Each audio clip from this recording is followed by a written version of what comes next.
Ayan, nakarating na kami sa Romblon. Yung unang port ay San Agustin. Tapos ngayon, nandito na tayo sa Romblon, the capital of marbles. Ayan, dito yung mga, ano ba itong tawag dun? Yung mga marble. Ano nga yan? Yung mga dikdikan. Yan na tawag dun. Kalimutan ko. Din ko nakalimutan na. Tanda na talaga. Yan, paalis na yung barko niyan. Diyan sa port ng Romblon. Yung mga almires. Yan, yung mga nilalagyan pa ng mga pangalan, yung mga souvenir noon ng mga itlog, kamay, mga names. Yan, dyan yan galing sa Romblon. Ito ang capital ng Romblon.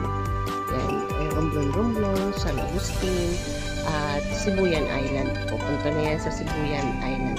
Paalis na yung barko, papunta na yan doon sa kabila naman, sa pangatlong port. Yan, makikita nyo ang port ng Romblon.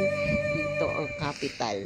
Yan, nandyan ang mga main office ng gobyerno, opisina nandyan. Yes, maliit lang siya, pero nandyan ang bayan. Yan ang pinakabayan ng Romblon. Dito. Diyan kami bumibili ng siopaw. Yan, lumalabas kami dyan sa gate na yan. Tapos may siopaw dyan. Siopaw. Yan, ikot tayo. Ikot.